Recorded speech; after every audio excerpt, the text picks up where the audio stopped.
Hello, everybody. I am Michael Goodsight, and I want to thank you all for inviting us to speak at your International Congress on Desert Economy that you're holding in Dakhla, Morocco.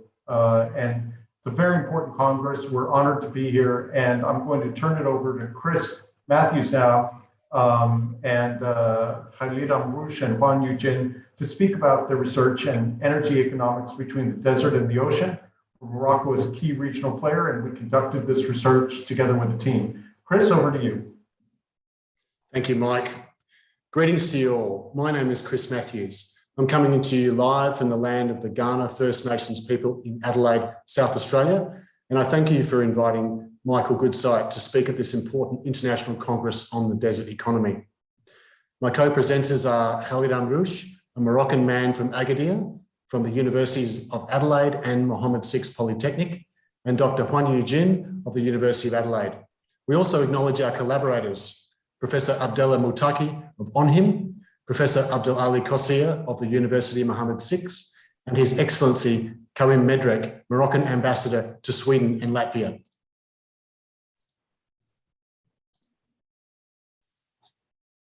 The late King Hassan II, father of the current King Mohammed VI, may God assist him, was quoted as saying that Morocco is a tree with its branches in Europe and its roots in Africa. Visionary strategies initiated by the former king and now expanded and amplified by the current king have helped Morocco develop sustainably and quickly, with opportunities for a win-win-win for Morocco, its northern trading partners, and its regional African neighbours. Morocco is blessed with vast reserves of natural resources, including over 70% of the world's phosphate and large amounts of renewable energy resources. Morocco's vision for its own people and those of its regional neighbours has seen it establish leadership in manufacturing, processing, and South-South cooperation in education, agriculture, and technology. To achieve the required emissions cuts under their climate commitments, the European Union and UK will be seeking key commodities and products, including green hydrogen for transport, iron making and heat, green ammonia for chemicals, explosives, and particularly low carbon fertilizers, electrified transport, particularly light vehicles, and underpinning all of these commodities and products is, of course, renewable energy. Morocco is in a position to begin to produce and trade these things in the near future. And these are the fruits that the Moroccan tree can bear for northern markets, bringing value to the stable base of the tree in Africa. So to briefly discuss these commodities in a little more detail, we group three of them: hydrogen, ammonia, and fertilizer together, because low carbon fertilizer depends strongly on green ammonia, which in turn must be derived from green hydrogen. The red bars on this chart indicate the minimum cost of so-called brown, blue, and green ammonia, with the black brackets indicating the cost range. We note that the cost of green ammonia is heavily dependent on the cost of green hydrogen, while there is a very large difference in the associated carbon emissions between the three colours of ammonia.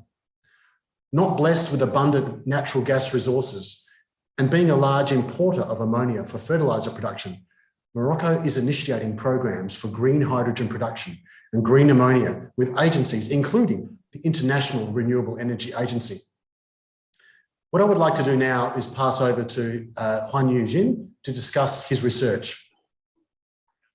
Hello, everyone. My name is Huan Yujin. I'm a research making fellow in Uni Adelaide.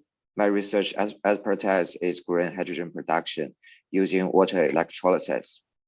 So as we all know that green hydrogen, the base precursor for key commodities mentioned here, comes from the world's newest energy sources, water. And in desert regions, defined it by a distinct lack of water resources, that water need to come from the ocean. So with current green hydrogen production methods, needing pure high water, so this calls from large-scale desalination requiring a lot of hydrogen, a lot of energy. So many scientists around the world, including my co-author at our own University of Adelaide, are working on direct electrolysis of seawater with novel chemistry.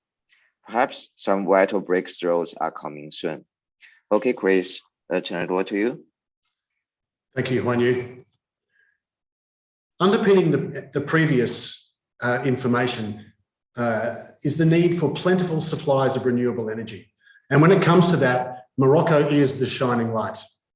The largest current solar installation in the world, high quality wind and hydro resources, and an ambitious target of 42% installed renewable energy capacity by 2020, which they achieved, and 52% by 2030.